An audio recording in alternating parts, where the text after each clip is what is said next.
The stroll down the NFL's memory lane must include a stop here.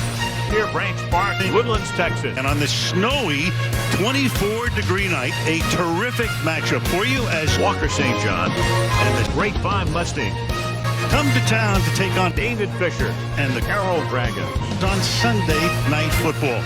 Al Michaels, Chris Collinsworth, and Michelle DeFoya. If you love rock'em sock'em defensive battles, you've come to the wrong place. These teams light it up, each averaging 31 points per game. So much at stake for Tennessee because Pittsburgh beat Indy earlier today. If they win, they clinch the AFC South and a spot in the playoffs. Meanwhile, the Packers just trying to retain that #1 seed in the NFC to make sure the road to the Super Bowl comes through here. Chris, so many ways to look at this game tonight. From Tennessee's perspective, what gives them the best chance to win the game? Well, as we showed you, the teams that will be competing today, 22 of them in total for this boys championship race, 5K the distance again at the South region, at all our regions for that matter. And now a look at some of these key individuals, not here necessarily to win a state title. Some of them are connected to full squads. Others are coming in just for the bragging rights. Sasha has gone on record saying Walker St. John should win just by virtue of how elegant his name sounds rolling off our tongues. But, again, individuals, another weird aspect of this last couple years, recruiting has gone so squirrely because, coaches couldn't come see kids race. So this could be a very special moment for a lot of these key individuals if they rise to the occasion. Well, that opportunity is in front of them now as we go to the Woodlands, Texas for coverage of this South Regional race. We have 5K the distance for the boys, 5K. It is the Great White North on a Sunday night. Dragons Mustang Next on NBC.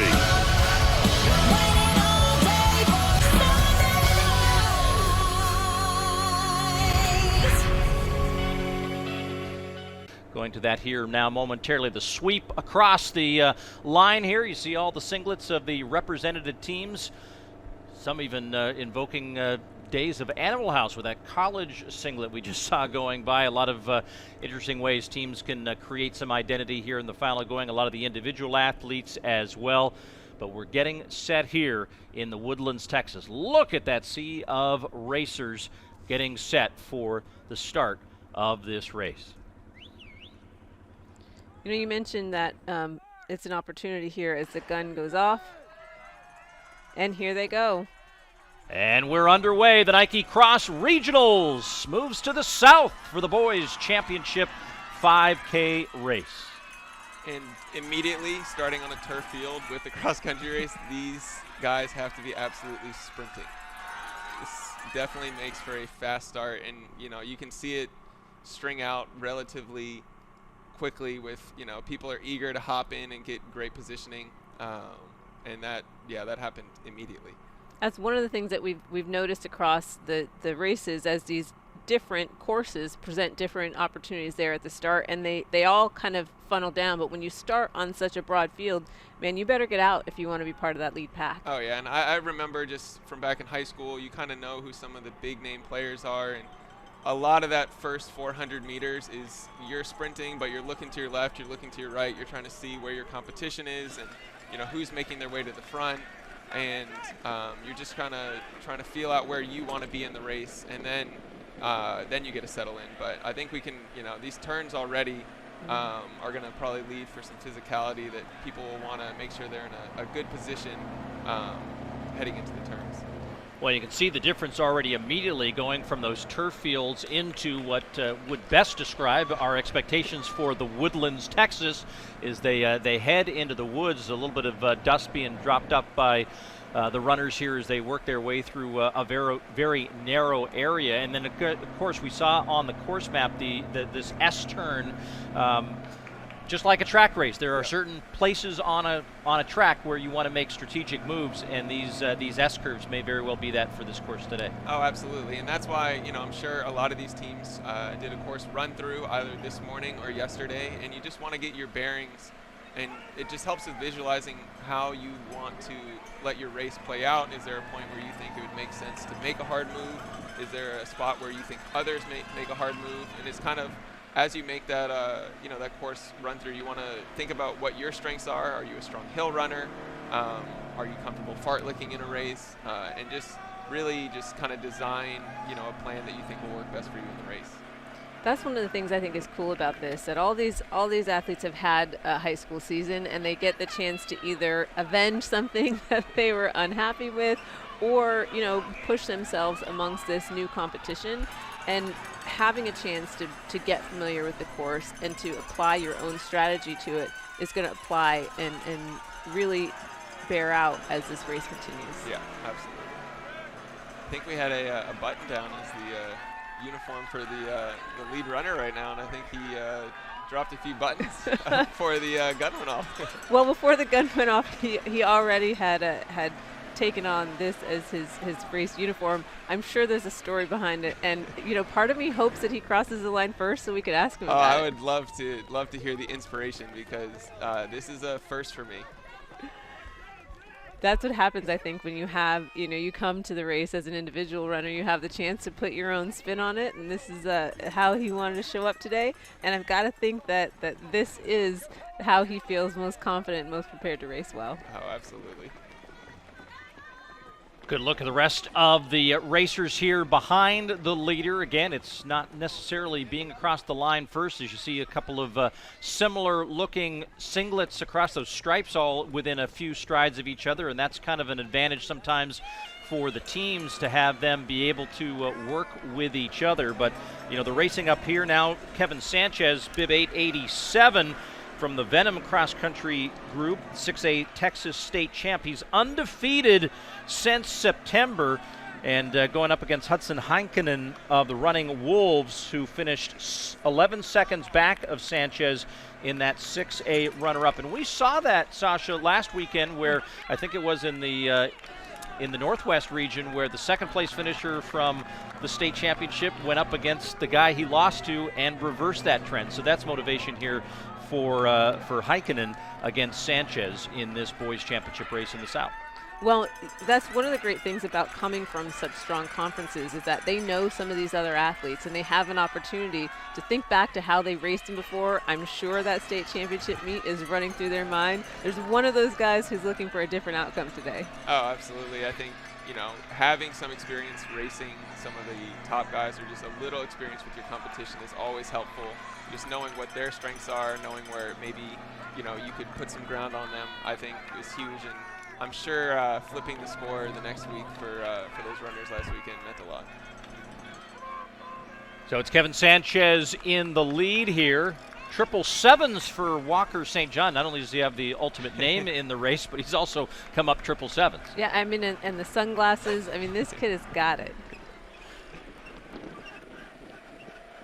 We mentioned earlier, Billy told us this was a 3-loop course. So in addition to having, hopefully gone over the course with your team and in your head prior to the race, you also have the opportunity to, get to know it as you run it. After that first loop, you know where the hot spots are, you know where you want to draw your lines perhaps, and where those tangents are, where you can get an advantage, where you can open up. There's not a ton of hills on this course, so it's other than the narrow pathway that we've just entered into, it's pretty smooth running. It is pretty smooth running, and I think, Billy had mentioned there might be a little mud on some of the curves, so I think just being smart going into those, and I think it looks like there's an ultimate frisbee course through here, so you can see some of the runners avoiding the cement. I think it's just, it's small things that just help you stay in your rhythm and help you feel good, and so I think after you've done one loop of the course, I think you kind of figure out where you want to be and you get into a good rhythm. And, I think that's pretty clear with this breakaway group, is that,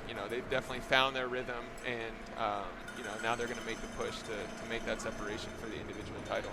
So stats on your screen now, populating from the first mile split. We'll have a mile 2 split as well. So you see the team race now with Carroll ahead of Mustang Army. 55 points for Carroll as they go 5, 6, 11, 14, and 20. Very good spread there for them for that first mile. Now adjusted slightly as some of those other chips come across the sensor mat. And now 56-98. The Woodlands currently in third. Meantime, up front, it is Kevin Sanchez in the lead with bib 770. That's Sahil Dada of the St. Mark's School of Texas. And these guys still look pretty comfortable. There's, two runners up front that you just mentioned look like they're starting to put some distance between themselves and the rest of the pack. But we also know that they know this course, right? And as they go around these turns, it may not be the place where you want to try and make your move. You've got those long straightaways as well. And so strategy comes into play, especially as we get deeper into the race. Well, just watching that first S curve, it really, the guys are hugging the curves, but it kind of is a break in momentum. And, people are able to pass on the inside sometimes. You also want to make sure you're not getting cut off and losing all your momentum. I just remember from some big crowded races, tight turns can be a pretty dangerous spot, so you definitely want to be aware and do the best you can to position yourself safely. Because a lot of times it's about momentum, right? Like, so you can find yourself, especially when you're in this lead pack of 4 or 5 people, running pretty much similar pace. But if someone gets out ahead of you on one of those turns and breaks you a little bit, sometimes it throws off that momentum, and that can be hard to regain. Oh, absolutely. I think, just in a cross-country 5K, I just remember in high school, it feels like you're basically riding the line the entire time. And, a split-second break in momentum can feel like the end of the world halfway through a cross-country race like this. So I think just these turns, while they seem, I think on first glance you wouldn't think they're that big of a deal. I think they provide a lot of opportunities to blow up a race and start to get a gap. And honestly, coming out of that S curve, that's just as what has kind of happened for this lead pack, because now it's completely strung out. So Sahil Dada, who will take his high school racing talents to the University of Pennsylvania next year, has the lead here in the South region against the 6A state champion from Texas, Kevin Sanchez, who, as we mentioned, has not lost a race since September. Walker St. John in that 3rd position, and then back behind him, Hudson Heikkinen. I've got to say, Dada looks really strong. One of the things we know about the course and haven't quite seen yet, Paul, is a battle to the finish, right? I'd love to see something like that transpire here.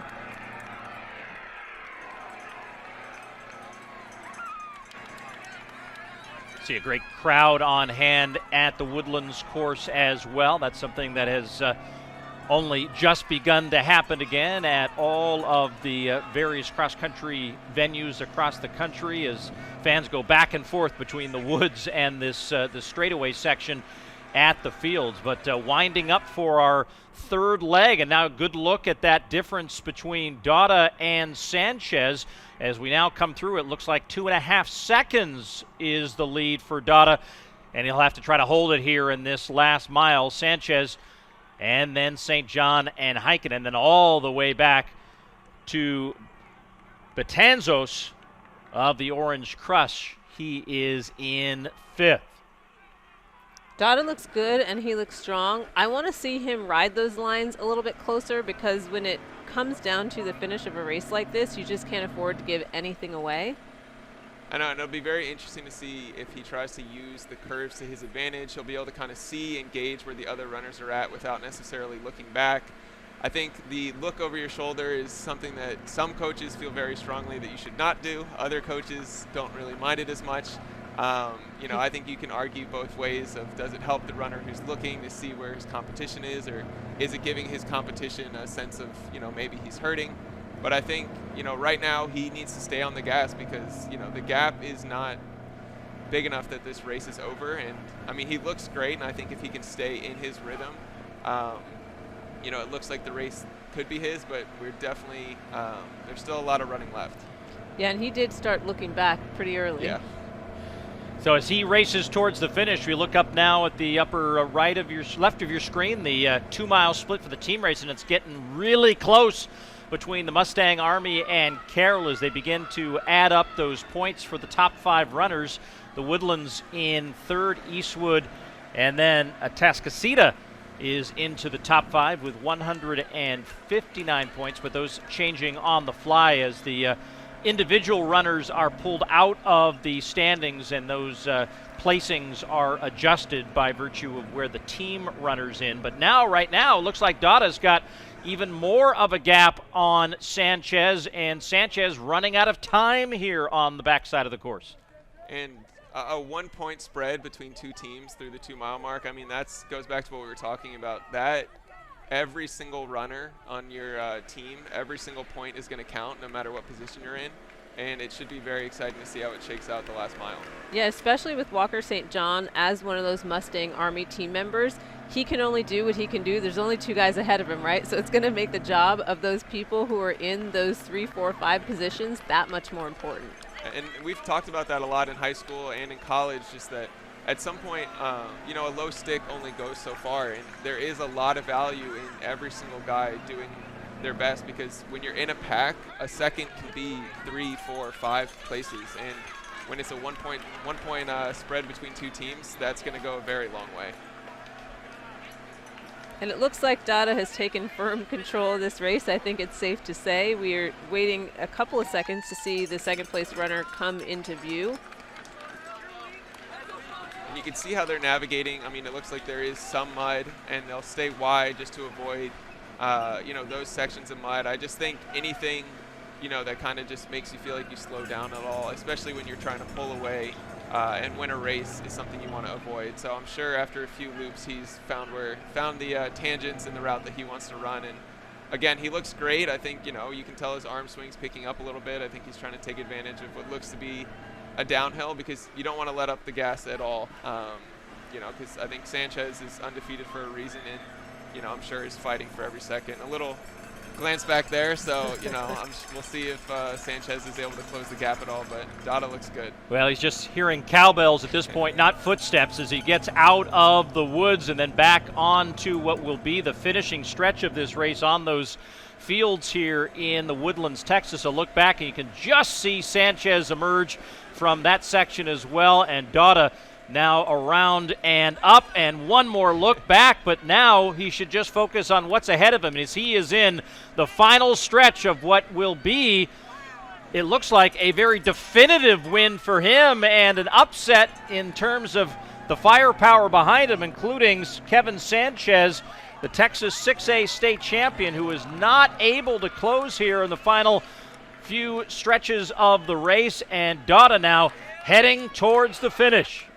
If you're that UPenn coach, you are very excited to have this young man joining your team next year. He's still got an outdoor season to go, but what a way to go into to his final season. Comes up the rise of the berm. You see St. John's looking behind him. He's trying to hold on to third, and now he will be welcomed into this final gate and make the final turn towards the finish. You know, this guy ran a gutsy race. They had that pack of 5 for so long. He decided he was going to stay in it. Wasn't intimidated by any of those runners. And here he is crossing line first at Nike Cross Regional South. Congratulations to Sahil Dada.